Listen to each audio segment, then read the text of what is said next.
Ah, informasinya kemarin ini ada aksi ya. Itu terkait apa? Ya, kemarin siang kita mendapat kunjungan dari teman-teman mahasiswa dalam rangka menjalankan fungsi kontrolnya sebagai mahasiswa, di mana kemarin itu mereka salah satu tuntutannya untuk mengidentifikasi syarat administrasi dari pasangan calon.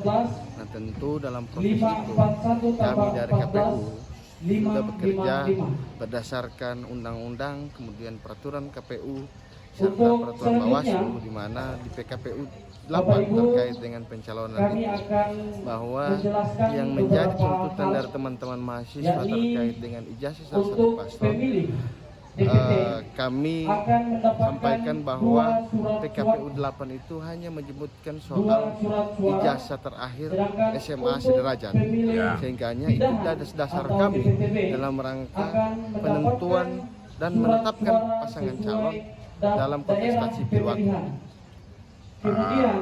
Berarti ini semacam aspirasi ya? Ya, semacam aspirasi. Tentu mahasiswa sebagai kontrol sosial kita menerima dengan baik, dan kita juga menyampaikan dengan baik apa-apa saja yang menjadi dasar indikator kita dalam menetapkan pasangan calon.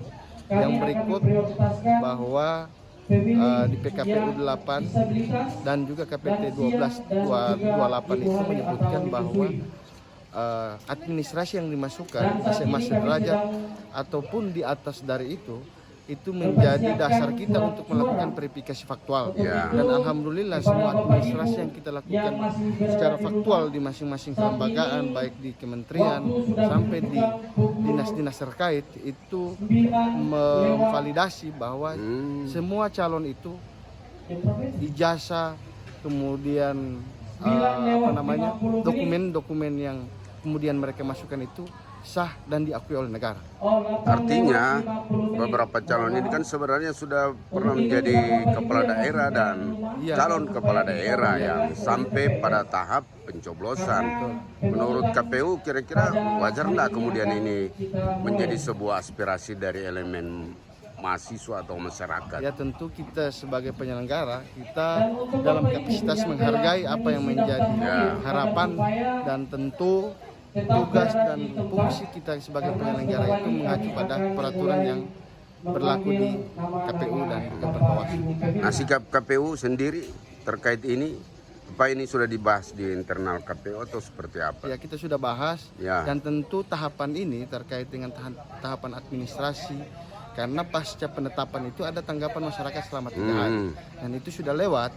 Dan juga tentu kita berlima dan juga sekretariat sudah membahas ini, bahwa ini tidak ada hal-hal yang berpengaruh nanti ketika sampai pada saat 27 November.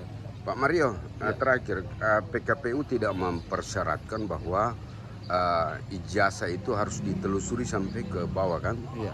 Kan begitu?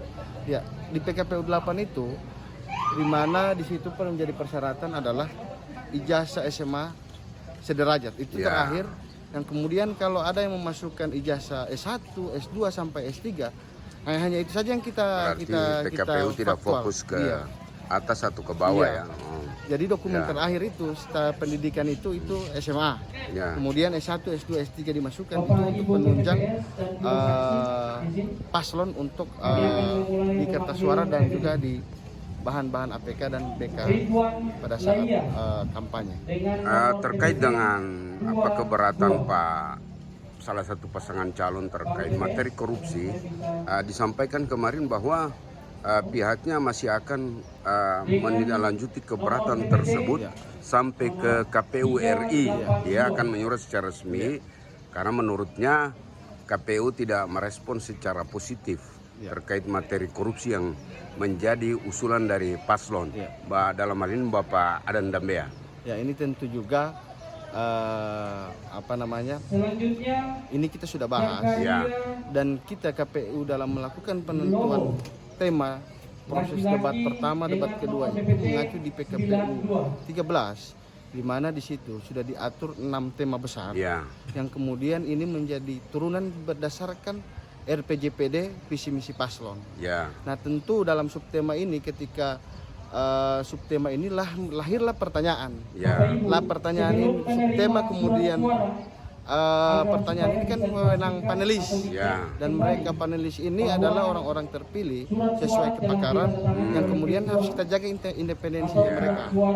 Nah tentu harapan-harapan dari paslon terkait dengan subtema korupsi itu memang kami respon secara lisan bahwa ini sudah jadi kewenangan panelis dan dasar panelis dan kita KPU itu adalah peraturan KPU dan KPT 1363. Oh, berarti sebenarnya secara implisit tidak larangan calon untuk mengajukan pertanyaan terkait korupsi sebenarnya. Ya, Ya. terkait dengan pertanyaan nanti akan muncul di debat itu kewenangan paslon.